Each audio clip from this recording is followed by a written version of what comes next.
अस्सलाम वालेकुम everyone, welcome to my channel Hussain Sheikh.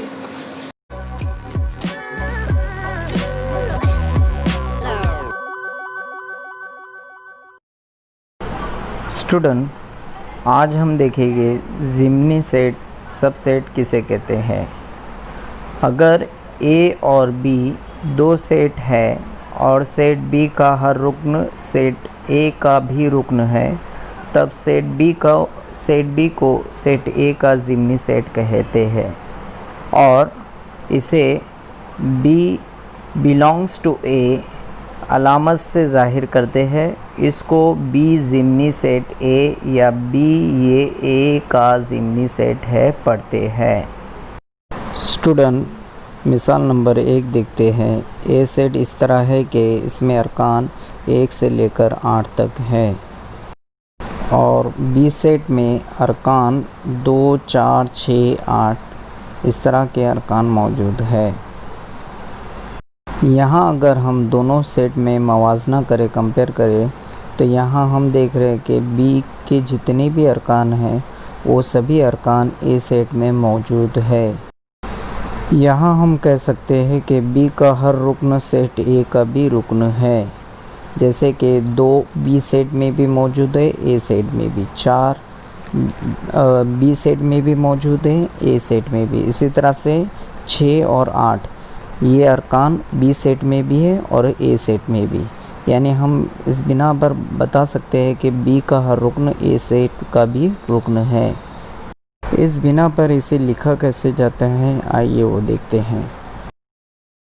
हम कह सकते हैं कि B बिलोंग्स टू ए, यानी B ज़िमनी सेट है ए का, क्योंकि यहाँ पे B के जितने भी अरकान है वो तमाम ही अरकान ए सेट में मौजूद है। हम इसे वेन खाके की मदद से भी दिखा सकते हैं, जैसे कि यहाँ B के अरकान हैं 2, 4, 6, 8, तो यहाँ हमने वेन खाके की मदद से यहाँ B एक सेट लिया है जिसके अरकान है 2, 4, 6, 8। ए सेट के अरकान 1 से लेकर 8 तक दिए गए हैं।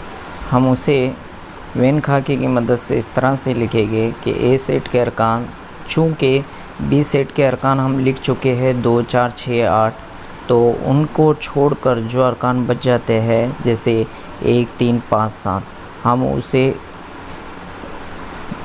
वेन खाके की मदद से बताएंगे। अब देखिए, ए जो है बाहर की जानिब है और बी जो है अंदर की जानिब है, तो हम ऐसा कह सकते हैं कि ए सेट के अरकान जो है 1, 2, 3, 4, 5, 6, 7, 8 है और बी सेट के अरकान 2, 4, 6, 8 है। यानी हमें समझ में आता है कि बी सेट के जितने भी अरकान हैं वो ए सेट में मौजूद है, लेकिन हम ये नहीं कह सकते कि जितने अरकान ए सेट में मौजूद हैं वो बी सेट में हैं। इसीलिए हम यहाँ पे कह सकते हैं कि बी जो है ए सेट का ज़िमनी सेट है। मिसाल नंबर 2 देखते हैं। तबई अदद का सेट n से ज़ाहिर करते हैं। तबई अदद को नेचुरल नंबर कहते हैं जो 1 से शुरू होते हैं और लामहदूद होते हैं। सही अदद का सेट जिसे i से ज़ाहिर किया जाता है, यानी इंटीजर नंबर। अब सही अदद में जो है हमें पता है कि मस्बत, मनफी और सिफ़र ये तमाम तरह ही आदात मौजूद होते हैं।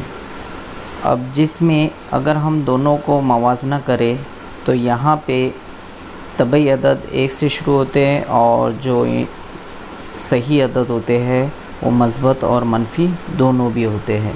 अब हम दोनों भी सेट का मवाजना करते हैं, कंपेयर करते हैं, तो यहाँ पे जो तबई अदद का सेट है उसमें अरकान है 1, 2, 3, आगे लामहदूद होते हैं। इसी तरह से जो सही अदद का सेट है उसमें भी ये तमाम तर अरकान दिखाई दे रहे हैं 1, 2, 3।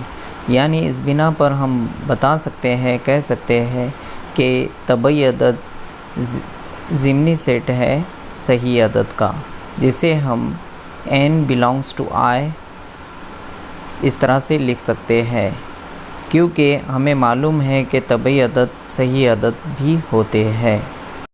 मिसाल नंबर 3 देखते हैं। पी सेट में x इस तरह है कि x ये 25 का जज़रुल मुरब्बा है।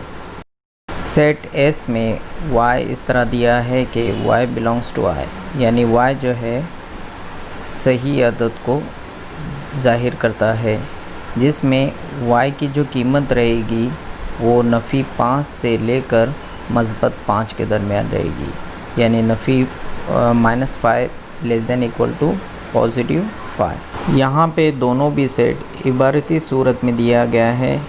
अब हम इसे फ़हरिस्ती तरीके में किस तरह लिखते हैं वो देखते हैं।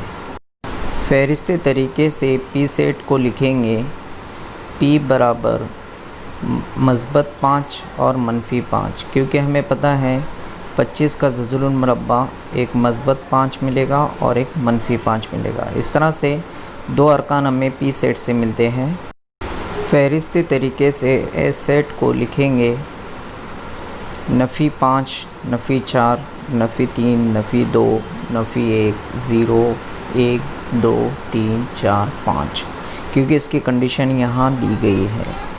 इस बिना पर हम इसे लिखेंगे। तो यहाँ अगर हम